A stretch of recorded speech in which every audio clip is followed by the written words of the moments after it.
That land was supposed to be ours, she shrieked, her face a contorted mask of pure, undiluted rage. My husband had a deal. The words hung in the stunned silence of the community picnic, a confession so blatant, so perfectly timed, it felt like something out of a movie. It was the sound I had been working towards for months. Not the shriek itself, but what it represented, the final groan of a compromised structure giving way under a load it was never designed to bear. I am a structural engineer. I know the precise moment when stress becomes fracture, when pressure leads to collapse. And for Carol, the self-appointed queen of our neighborhood, that moment had just arrived. It all started a year after I lost my wife, Elena. The grief was a constant, a low hum beneath the surface of my days. I'd left my bustling city firm, trading blueprints and boardrooms for the quiet, rolling hills of her family's vineyard. It wasn't a grand estate, just 20 acres of gnarled, 100-year-old vines that her great-grandfather had planted with his own hands. For Elena, this land was poetry. For me, it was the last living piece of her I had left. Working the soil, pruning the dormant canes, feeling the sun on my back, it was my therapy. It was my attempt to build a new life on the foundation of an old love. The vineyard predated everything around it. Over the last 2 decades, a housing development called Oak Creek Estates had sprouted up, surrounding my little pocket of agricultural history like a neatly manicured fungus. My property was an island, legally separate, a fact clearly stated on every deed and plat map filed with the county. I was not a member of their homeowners association. I paid no dues. I was not subject to their rules. Or so I thought. Carol Henderson, the HOA president, saw things differently. She was a woman who seemed permanently wound 3 turns too tight, with a smile that was all teeth and no warmth. She drove a golf cart around the neighborhood like a pint-sized dictator on a chariot, her eyes constantly scanning for violations, a garbage can left out an hour too long, a non-regulation mailbox, a flag flown on the wrong holiday. From her perspective, my vineyard wasn't a historical legacy. It was a stain. It was an untamed, messy blotch on her canvas of perfect suburban conformity. I met her for the first time about a month after I'd moved in for good. She rolled up my long gravel driveway, the electric whine of her cart startling a flock of sparrows. She didn't get out. She just sat there, sunglasses perched on her nose, looking my rustic barn up and down with an expression of profound disgust. "You must be the husband," she said. It wasn't a question. I was covered in dirt, holding a pair of pruning shears. "I'm Mark," I said, wiping a sweaty hand on my jeans. "Carol Henderson. I'm the president of the Oak Creek Estates Homeowners Association," she said it with the same gravity someone might use to announce they were the Queen of England. "Nice to meet you," I offered, trying to be neighborly. "We need to talk about the aesthetic of your property line," she said, skipping right past the pleasantries. "The overgrowth is unacceptable. And that fence," she gestured a dismissive hand at the old split-rail fence that marked my boundary. "It's dilapidated. It's bringing down the entire feel of the community." I looked at the fence. It was old, certainly. Weathered by decades of sun and rain. To me, it had character. It was part of the vineyard's story. "I'm not actually in the HOA, Carol," I said politely. "This property isn't part of Oak Creek." Her smile tightened. It was a small, almost imperceptible movement, but it was like watching a hairline crack appear in concrete. "The fence line is shared," she stated, as if this was an unassailable legal argument. "Your lack of maintenance affects our property values. You'll be hearing from the board." With that, she spun the golf cart around and zipped away, leaving a cloud of dust and a sense of profound unease in her wake. I tried to shrug it off. Every neighborhood has that one person, right? The busybody, the self-important enforcer of imaginary rules. I was grieving. I was busy. I had a vineyard to run. I had no time or energy for petty squabbles. 2 days later, the first letter arrived. It was on thick, creamy letterhead embossed with the Oak Creek Estates logo. It was a formal notice of violation. Violation, unkempt property line, dilapidated fencing, overall negative aesthetic impact. The fine was $200.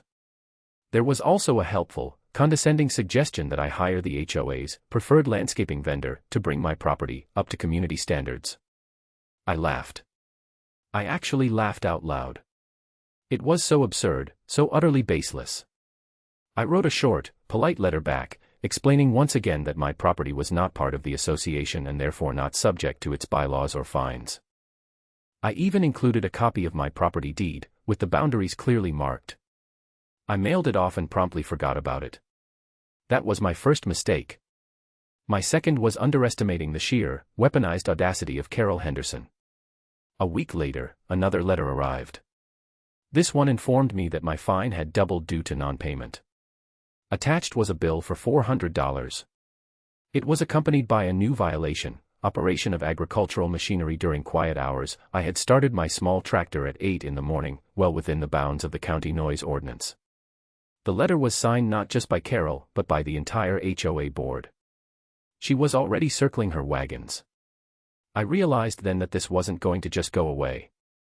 This wasn't a misunderstanding. This was a deliberate campaign. My peace-seeking nature was starting to fray at the edges. I was an engineer.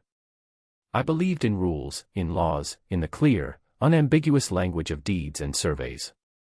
Carol operated in a world of feelings, of aesthetics, of her own unshakable belief in her own authority. Our two worlds were on a collision course. The harassment began to escalate in small, insidious ways. A post appeared on the official Oak Creek Estates community Facebook page. It was written by Carol. A reminder to all residents, it began, that the board is actively working to address the ongoing aesthetic and noise issues stemming from the adjacent agricultural property. We appreciate your patience as we pursue all available avenues to protect our community's property values and quality of life. The comments section was a cesspool. I can't believe they're allowed to spray pesticides so close to our kids' play areas, one person wrote. I used organic, neem oil-based sprays that were about as harmful as salad dressing. The noise from that tractor at the crack of dawn is ridiculous, wrote another. It's an eyesore, someone else chimed in. It looks like a slum. Can't the HOA force him to clean it up? Carol was poisoning the well, turning my new neighbors against me before I'd even had a chance to meet them. She was framing me as a faceless, villainous other, a threat to their idyllic suburban dream. Then came the official complaints. A county code enforcement officer showed up at my door. A complaint had been filed about an illegal commercial operation in a residential zone. It was anonymous, but I knew who was behind it. I calmly showed the officer my business license, my agricultural zoning documents, and explained that the vineyard had been operating here for over a century. He was polite, apologetic even. Sorry to bother you, sir. We have to follow up on every complaint. Looks like you're all in order. A week later, it was the Environmental Protection Department. An anonymous complaint about improper disposal of chemical waste. I showed the inspector my compost heaps and my meticulously logged records of organic fungicide use. She left, satisfied but clearly annoyed at the waste of her time. Each visit was a small victory for me, but it was also a disruption. It was a constant, low-grade stress. It was death by 1,000 paper cuts. Carol was using the system against me, turning civic machinery into a weapon of harassment. She was smart, I had to give her that. She never did anything directly illegal herself. She just nudged, suggested, and filed anonymous complaints, letting the bureaucracy do her dirty work. I tried talking to a lawyer. He listened patiently, then gave me the grim news. You're in the right, 100%, he said. But fighting this is going to cost you. A cease and desist letter might work, but with someone this determined, probably not. You could sue for harassment, but it's hard to prove and will drag on for years. His advice was to ignore her. To document everything and just wait for her to get bored. But I was beginning to understand that women like Carol don't get bored. Power is not a hobby for them, it's their oxygen. The turning point came on a Saturday in late spring. The vines were just beginning to show the first tender green leaves. It was a delicate time, a time of promise. I was out in the fields when I saw them. A group of about a dozen people gathered at the edge of my property, right where my driveway met the pristine asphalt of Oak Creek Estates. They were holding signs. No more pesticides. Save our children. Corporate farming kills communities. And right in the middle of them, holding a megaphone, was Carol. She was dressed in expensive-looking athletic wear, a warrior for the suburban cause. I walked towards them, my heart starting to pound a slow, heavy rhythm in my chest. This was a new level of escalation. This was public. This was a spectacle. "Can I help you people?" I asked, my voice tight. Carol raised the megaphone to her lips, even though I was standing 10 feet away. "We are here today," she boomed, her voice tinny and distorted, "to protest the reckless endangerment of our families by this industrial farming operation." I looked at the faces in the small crowd. Some of them looked angry, true believers in her cause. Others just looked awkward, like they'd been roped into this and weren't quite sure why they were there. "This is a small, family-owned vineyard," I said, trying to keep my voice level. "And it's 100% organic. There are no dangerous pesticides." "Lies!" Carol shrieked into the megaphone. "He's poisoning our air. He's poisoning our water. He's destroying our property values." A man standing next to her, a large, beefy guy in an Oak Creek security polo shirt, a volunteer position Carol had invented, took a step forward. "You'd better watch your step, buddy," he grunted. I ignored him and focused on Carol. "You are on private property," I said. "I'm asking you to leave." "We have a right to peaceful protest," she screeched. And then it happened. One of her followers, a woman with a furious expression, was holding a sign attached to a thick wooden stake. As she gestured angrily towards me, she accidentally swung the sign over the low fence. The stake slammed into the base of one of the vines. I heard a sickening crack. A thick, gnarled branch, a main cordon that was probably older than my grandfather, split from the trunk. Everything went silent for a moment. The world seemed to narrow until the only thing I could see was that wounded vine, bleeding sap onto the dark earth. That vine was one of the originals. Elena's great-grandfather had planted it. Elena used to call it the old man, and she would rest her hand on its trunk and tell me she could feel the history in it. Something inside me snapped. The part of me that was willing to be patient, to be reasonable, to turn the other cheek, it just evaporated. It was replaced by a cold, quiet rage that was as solid and unyielding as granite. I looked from the broken vine to Carol's smug face. She wasn't sorry. She was triumphant. She had drawn blood. "Get off my land," I said. My voice was dangerously quiet. The beefy security guy took another step. But someone else spoke up first. An older man, standing at the back of the protest group. "Carol, that's enough," he said, his voice firm. "We're leaving." He turned and walked away, and a few others followed him, looking ashamed. Carol glared at me, her victory spoiled. "This isn't over," she spat, not into the megaphone this time, but directly at me. Then she and her remaining followers retreated. I walked over to the broken vine. I knelt down, touching the splintered wood. It was a mortal wound. The entire cordon would have to be cut away. It would take years, maybe a decade, for the vine to recover, if it ever did. In that moment, kneeling in the dirt, I made a decision. I was done being reactive. I was done being the victim. I was a structural engineer. My job was to understand systems, to identify weaknesses, and to design solutions. Carol Henderson had just declared herself a threat to the structural integrity of my life. And I was going to handle it like any other engineering problem. I was going to analyze the threat, formulate a plan, and dismantle it, piece by piece, until nothing was left. This was no longer a petty dispute. This was war. And I was going to bring the whole damn building down on top of her. That evening, I didn't work on the vineyard. Instead, I went into my office, the one I hadn't used much since leaving my firm. I pulled out a fresh notepad and a pen. At the top of the page, I wrote, "Project Carol." Every engineering project starts with research. Understanding the material you're working with, the environment, the external forces at play. My first call was to my neighbor, Frank. Frank lived on the other side of my property, on a 5-acre lot that was also not part of the HOA. He was a retired police detective, a quiet, observant man who spent most of his time woodworking in his garage. He'd seen the whole protest from his yard. I walked over, and he met me at his fence, a mug of coffee in his hand. "Saw the commotion," he said, his eyes kind. "You okay?" She broke one of Elena's vines. Frank, I said, my voice still raw. He nodded slowly. That woman is a piece of work. She's been terrorizing this neighborhood for years, but nobody stands up to her. They're all too scared of her. I told him I was done being scared. I told him I was going to fight back, but I needed to do it the right way. Good, he said, a small smile touching his lips.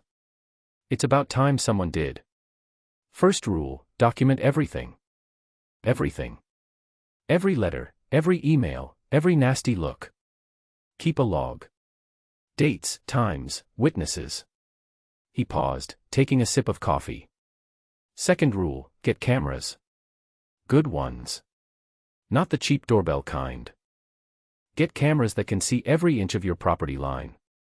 You need evidence that's admissible in court. Third rule, he continued, is to know your enemy. Go to the county courthouse. Pull the HOA's articles of incorporation, their bylaws. Pull the records on Carol Henderson and her husband. Look for liens, lawsuits, business filings. You'd be amazed what's in the public record if you know where to look. It was exactly the kind of systematic approach I needed. It was a blueprint. The next day, I spent $600 on a high-definition, multi-camera security system. I spent the entire day installing them myself, placing them discreetly in trees and under the eaves of my barn. They were motion-activated, had night vision, and uploaded everything to a secure cloud server. By sundown, I had a digital fortress. Then, I drove to the county records office. I spent hours hunched over a dusty microfilm reader and a public access computer terminal. I felt my old professional instincts kicking in. This was just data analysis. Finding the stress points in a system. I printed out the HOA's bylaws. They were a masterpiece of petty tyranny, with rules about everything from the approved shades of beige for exterior paint to the maximum allowable height of a garden gnome. But buried in the legalese was a section on the board's powers. They were broad, but not infinite. They certainly didn't include the power to fine non-members or seize property. Then I started digging into Carol and her husband, Robert. Robert Henderson owned a small, local construction company, Henderson Homes. They had built about a third of the houses in Oak Creek Estates. I found a few liens against the company for unpaid subcontractors, all eventually settled. Nothing major, but it suggested they might not be as financially flush as they appeared. I kept digging. And then I found it. It wasn't a smoking gun. It was more like a single, unexplained crack in a foundation wall. Something that demanded a closer look.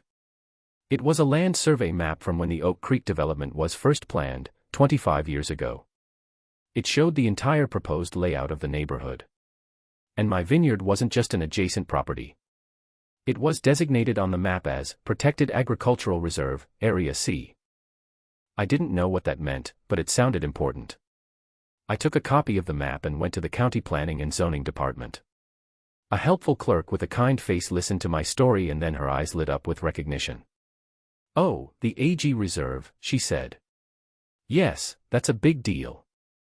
There are only a few of them left in the county." She explained it to me. Years ago, as suburban sprawl began to eat up the county's farmland, a program was created to protect certain historical agricultural properties. Landowners could voluntarily place their land into the reserve.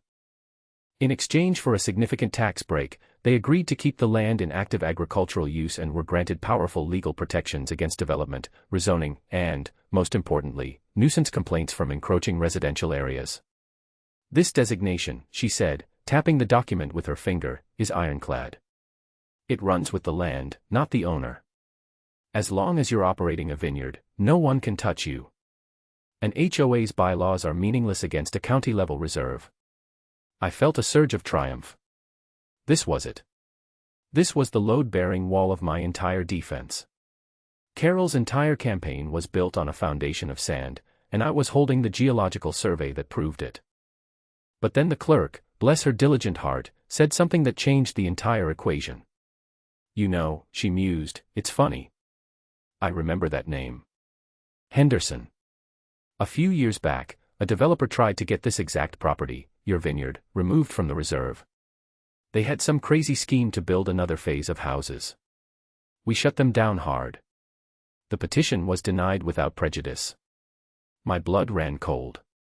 "Do you remember the name of the development company?" I asked, my voice barely a whisper. She typed something into her computer. "Yep, here it is," she said, turning the screen towards me. "Henderson Homes." It all clicked into place. This wasn't about aesthetics. It wasn't about property values or a dilapidated fence. It never was. This was a coordinated, long-term plan to drive me off my land. Carol and her husband had tried to acquire it legally and failed. Now, she was using the HOA as a blunt instrument to harass me, to bleed me dry, to make my life so miserable that I would finally give up and sell. And her husband's company would be waiting to buy it for pennies on the dollar. This wasn't just a petty tyranny. This was a conspiracy. This was attempted grand larceny disguised as a homeowners association dispute. I walked out of that county building a different man. The grief for my wife was still there, but it was now forged into something new. It was a cold, hard resolve. I wasn't just defending a piece of land anymore. I was defending Elena's memory from people who saw it as nothing more than a barrier to their greed. My Project Carol had just been upgraded from a simple demolition to a full-scale, multi-phase strategic takedown. The first phase was simple: patience. I had my ace in the hole, the agricultural reserve status. But showing my hand too early would be a mistake. A good engineer doesn't just prop up a failing structure, he waits for the rot to expose itself fully, then brings it down in a controlled demolition that takes out all the diseased parts at once. Carol had to believe she was winning. She had to get bolder, more reckless. I needed to give her more rope. So, I did nothing. I continued to respond to her threatening letters with polite, terse notes stating my legal position, but I never mentioned the reserve. I let the fines pile up. I ignored the nasty posts on social media. I let her think I was weak, overwhelmed, and ignorant. My inaction drove her to new heights of fury. She couldn't understand why I wasn't caving. In her world, when she applied pressure, people broke. My refusal to break was an affront to her entire worldview. My cameras became my new best friend. Every day, they captured something new. Carol, driving her golf cart slowly past my fence line, glaring at my barn. Carol, talking animatedly with her cronies, pointing towards my property. One evening, I caught something truly interesting. Her security guy, the beefy one from the protest, was walking his dog along the property line. He let the dog run onto my land to do its business, then casually walked away without cleaning it up. A petty act, but it was a clear case of trespassing. I saved the video file, labeling it carefully. A few days later, a notice was pasted to my front gate. It was a notice of community nuisance from the HOA, declaring my compost pile a biohazard and a rodent harborage. It demanded its immediate removal, or the HOA would take action to abate the nuisance at the owner's expense. This was a new, more direct threat. The trap was almost set. I needed to bait it. I bought a new, top-of-the-line compost tumbler, a large, sealed drum that was about as much of a biohazard as a potted plant. I placed it near the property line, in full view of the street, and in perfect view of 3 of my cameras. Then I waited. It didn't take long. 3 nights later, at 2 in the morning, my phone buzzed with a motion alert. I watched the live feed, my heart hammering. 2 figures, dressed in dark hoodies, crept up to my fence. It was beefy security guy and another man I recognized from Carol's protest. They looked around furtively, then slipped through the split rail fence onto my property. One of them was carrying a can of gasoline. I didn't call the police. Not yet. I just watched, and I recorded. They doused the new compost tumbler in gasoline. The second man pulled out a lighter. And just as the flame flickered to life, the motion-activated floodlights I had installed with the cameras blasted on, bathing them in brilliant white light. Simultaneously, a loudspeaker I had rigged up roared to life with a pre-recorded message from Frank, the ex-cop. "You are trespassing on private property. Your actions are being recorded in high-definition video and audio. Leave immediately." They froze like startled deer, blinded by the light. They dropped the gas can and the lighter and scrambled back through the fence, tripping over themselves in their haste. They jumped into a waiting car parked down the street and sped off. I had it all. Clear video of their faces. Attempted arson. Conspiracy. This was a felony. And I knew, with absolute certainty, who had sent them. The next morning, I didn't go to the police. I went to the special HOA meeting Carol had called. The agenda, which had been posted on the community bulletin board, was chillingly direct: discussion and vote on the formation of a legal action committee to address the ongoing nuisance and property value degradation caused by the adjacent Vineyard property.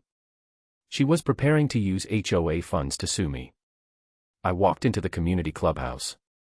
The room was packed. Carol was at the podium, in her element. She was giving a passionate speech about protecting their investment and their way of life. I stood at the back, just watching. She didn't see me at first. When she did, a flicker of something, surprise, fear, crossed her face, but was quickly replaced by a condescending smirk. She was about to make the biggest mistake of her life. She held up a stack of papers. "And I have here," she announced dramatically, "a document that changes everything. This is a copy of a covenant, signed by the original owner of that property, Elena's grandfather. It clearly states that should the land ever cease to be a profitable, commercial vineyard, the property is to be offered for sale to the surrounding community association for $1. A gasp went through the room. It was a brilliant move, I had to admit. It was also a complete, utter fabrication. This document, she continued, her voice ringing with false sincerity, gives us the legal standing we need to take control of that blighted land and turn it into something our community can be proud of. A park. A playground. A new pool. She was selling them a fantasy, paid for with my inheritance. I had a friend in the audience, a tech-savvy guy who owed me a favor, live-streaming the whole meeting to a private server for me. Carol was committing fraud in front of 50 witnesses, and I had the recording to prove it. She had just handed me the murder weapon, covered in her own fingerprints. The trap was sprung. But the demolition wasn't complete. I needed to expose the rot in the load-bearing columns. I decided to make my first move at the next official board meeting, a week later. I let the buzz from her discovery build. Let her supporters celebrate their imminent victory. Let her feel completely, untouchably secure. I walked into that meeting, and the atmosphere was thick with hostility. Carol and her board sat at a long table at the front, looking like a tribunal. When the floor was opened for public comment, I walked calmly to the microphone. "Good evening," I said, my voice steady. "My name is Mark, and I own the vineyard next door." A low murmur went through the crowd. Carol watched me, a smug, predatory smile on her face. She thought I was there to beg. To plead. I didn't look at the crowd. I looked directly at her. "Carol," I said, keeping my tone conversational, "I have just one question for you tonight. At the special meeting last week, you presented a document, a covenant, which you claimed gives this association the right to acquire my land. Is that correct?" She puffed up with self-importance. "That is correct," she said, her voice dripping with condescension. "It's a legally binding document. And," I continued, "is it the official position of this board that you intend to act on that document and pursue legal action to seize my property?" This was the critical moment. I was giving her a chance, on the official record, to either double down or back away. Her ego wouldn't let her back down. "Yes," she declared, leaning into her microphone. "It is our fiduciary duty to the homeowners of Oak Creek to see this through. That property has been neglected and has become a blight on this community. We are going to acquire it, and we will succeed." "Thank you," I said. That's all I needed to know. I turned and walked out of the room, leaving a wave of confused silence in my wake. I hadn't yelled. I hadn't threatened. I had simply handed her the shovel and let her dig her own grave a little deeper. I had her on record, in a public meeting, admitting to a plan based on a forged document. Phase 1 of the public demolition was complete. My calm, calculated questioning did not have the effect I expected. I thought it might make her pause, reconsider. Instead, it was like throwing gasoline on a fire. My refusal to be intimidated, my quiet confidence, it drove her into an absolute frenzy. The very next day, the real retaliation began. It was no longer about fines or anonymous complaints. This was personal. And it was vicious. 2 police cars pulled into my driveway, lights flashing. An officer, looking grim, informed me that a complaint had been filed against me for assault. Carol had gone to the police station and claimed that after the meeting, I had cornered her in the parking lot, threatened her life, and shoved her. She had a witness, beefy security guy. It was a complete fabrication. I had gone straight from the meeting to my car and driven home. "Sir," the officer said, "do you have any security cameras in your driveway?" A slow smile spread across my face. "As a matter of fact, I do," I said. I invited them in and played the footage from the night before. It showed my car pulling in at 9:15 p.m., exactly 10 minutes after I left the clubhouse. It showed me getting out of the car, alone, and going inside my house. It was an airtight alibi, time-stamped and crystal clear. The officers were furious.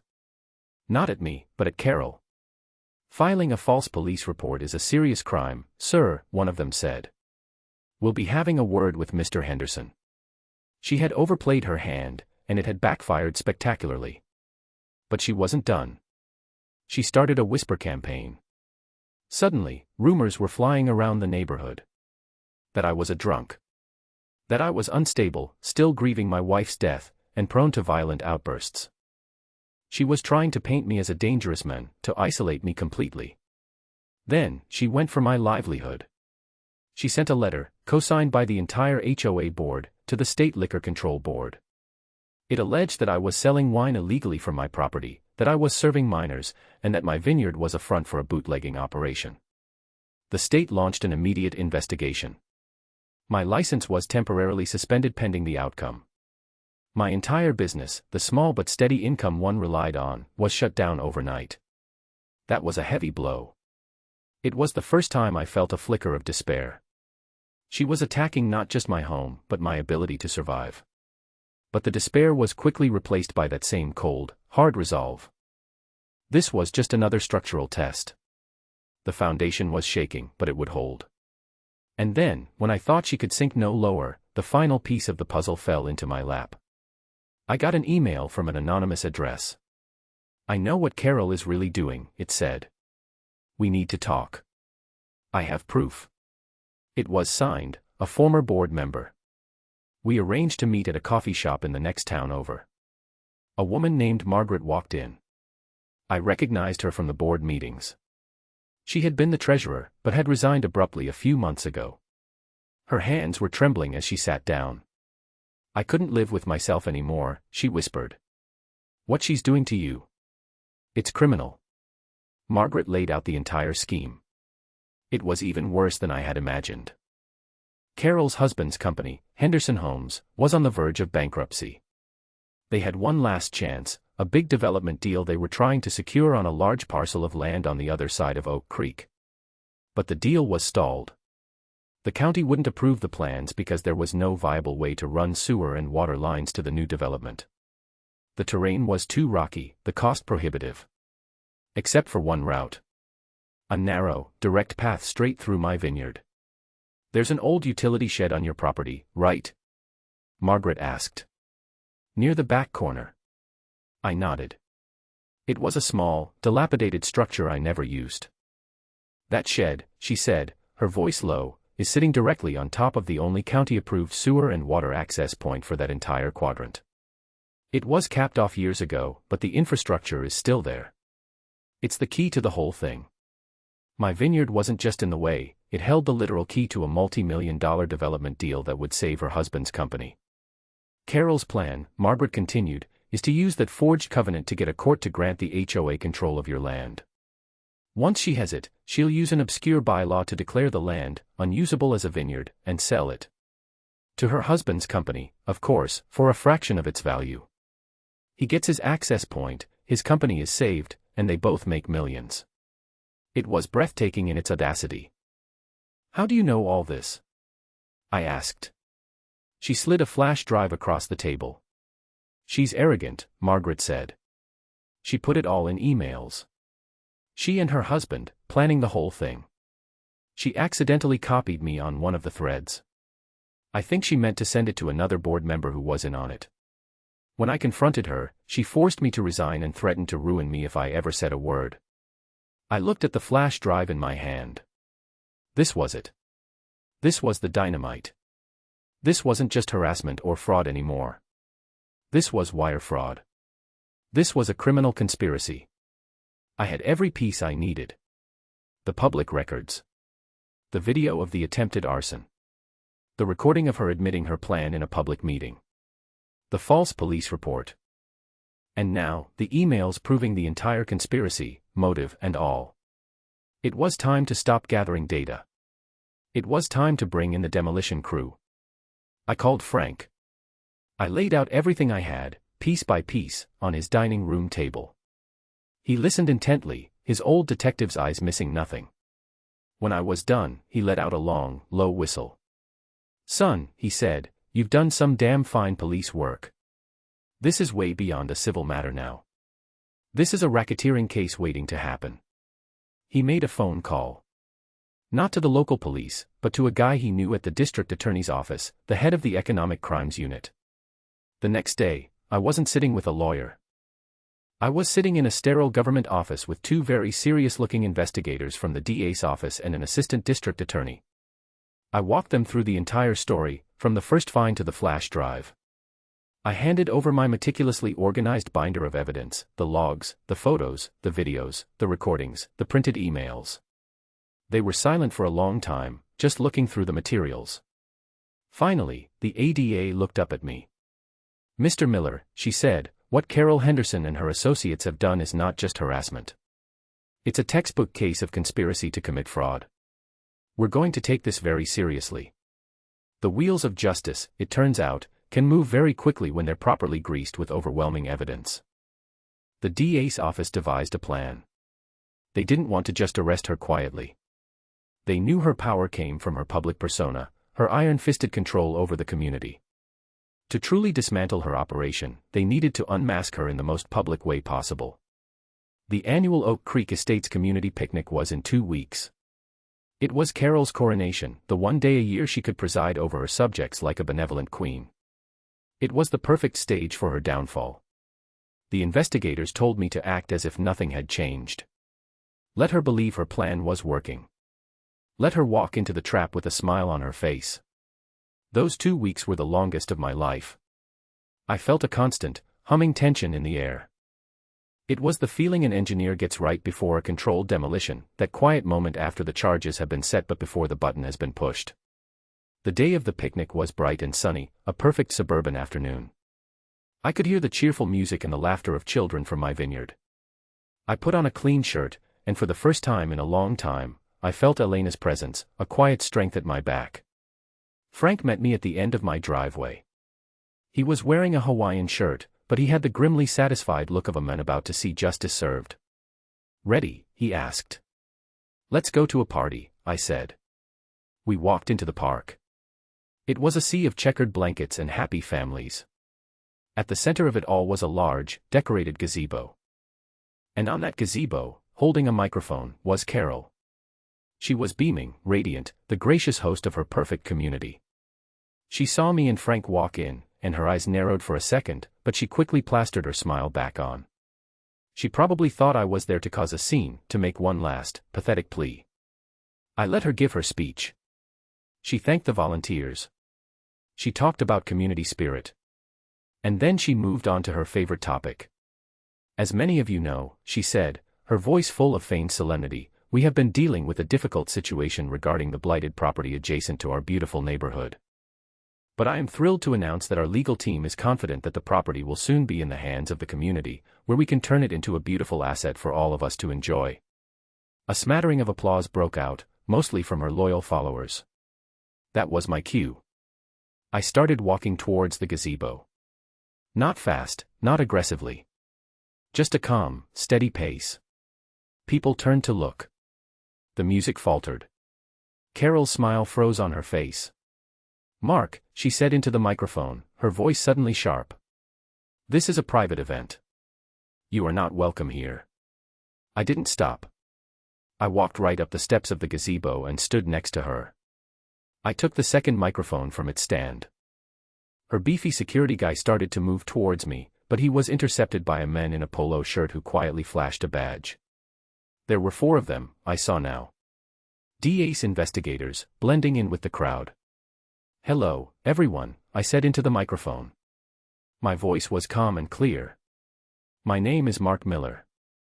I own the vineyard Carol was just talking about. And I'm here to set the record straight." Carol tried to grab the microphone from me, but I just turned away slightly. "For months," I said, addressing the stunned crowd, "Carol Henderson has told you that my vineyard is a nuisance. She has told you that I am a bad neighbor. She has told you that she is acting in your best interests. He's lying." Carol shrieked, but her voice was drowned out by the amplification of mine. "The truth," I continued, "is that my property is part of a county agricultural reserve, which gives it ironclad legal protection from the exact kind of complaints she's been filing. A fact she has known for at least 5 years, since her husband's company tried and failed to have that protection removed." A wave of murmurs rippled through the audience. "The truth," I went on, my voice gaining strength, "is that the legal document she presented to you all, the one that supposedly gives the HOA rights to my land, is a forgery. The county clerk's office has confirmed it." Carol's face was turning a blotchy red. "And the real truth," I said, making eye contact with her, "is that this has never been about a park or a playground. It's been about a conspiracy between Carol and her husband to bankrupt me, drive me off my land, and seize it so her husband's failing company can get the sewer access it needs for a new development deal." I paused, letting the weight of the accusation settle. "This isn't a community action," I said, my voice dropping. "It's a criminal enterprise. And I have the emails to prove it." That's when she broke. All the pressure, all the stress, all the lies, they finally found a fracture point. And the entire structure of her carefully constructed world came crashing down. "That land was supposed to be ours," she shrieked, the words that would seal her fate. "My husband had a deal." It was a full confession, screamed in a moment of pure, uncontrolled rage. And then she lunged at me, her hands clawed, her face a mask of hate. She never reached me. The plainclothes investigators were suddenly there. One of them caught her by the arms. "Carol Henderson," a female investigator said, her voice calm but firm, "you are under arrest for conspiracy to commit wire fraud, forgery, and filing a false police report." The crowd gasped as one.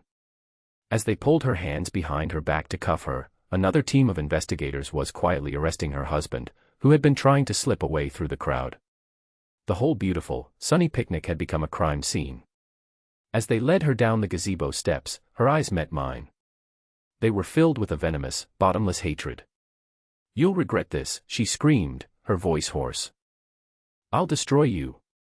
But her threats were hollow now. They were just the sound of falling debris, the last echoes of a collapse. The Queen was deposed. Her reign was over. In the aftermath, the Oak Creek Estates HOA imploded. The remaining board members, the ones who had been complicit in Carol's scheme, resigned in disgrace. A special election was held. A new board was elected, led by the same quiet men who had been the first to walk away from Carol's protest at my fence line. The first thing they did was issue a formal, public apology to me. The second thing they did was go through the bylaws with a red pen, slashing every petty, tyrannical rule Carol had ever put in place. The community began to heal. People started talking to each other again, not as enforcers and violators, but as neighbors. The change was palpable. The fear was gone. As for Carol and her husband, their downfall was swift and total. Faced with the mountain of evidence I had provided, they both took plea deals. Carol was sentenced to 5 years in state prison. Her husband got 3. Their company went bankrupt. Their house was sold to pay for their legal fees and court-ordered restitution to the HOA for the funds they'd misused. They lost everything. Their names became a cautionary tale, a whisper of what happens when greed and arrogance go unchecked. Life at the Vineyard returned to a quiet rhythm. The state investigation into my license was dropped, with a letter of apology from the board. The broken vine, the old man, began to put out new shoots from its base, a small but powerful sign of resilience. The next fall, at harvest time, something amazing happened. A group of my neighbors from Oak Creek showed up at my door. "We heard it's time to pick the grapes," the new board president said, holding up a pair of pruning shears. "We figured you could use some help." All day, we worked together, laughing and talking, my once hostile neighbors and me, harvesting the fruit that Carol had tried so hard to steal. That year's vintage was small, but it was special. I bottled it myself. On the label, I didn't put the name of the vineyard. I just put 2 words. Poetic justice. Sometimes, I walk the fence line, looking out over the neat, quiet houses of Oak Creek. I feel a sense of peace that I thought I had lost forever. I had come to this place seeking a refuge from grief, a place to quietly rebuild my life. Instead, I found myself in a war I never wanted to fight. But in fighting it, in standing up to the bully not just for myself but for the whole community, I found something more valuable than peace. I found purpose. I had protected Elena's legacy. I had taken a structure that was rotten to its core and brought it down, allowing something healthier and stronger to be built in its place. It was, in the end, the most important engineering project of my life. And the wine from that year. It was the best I ever made. Sweet, complex, with a deeply satisfying finish. It tasted like victory.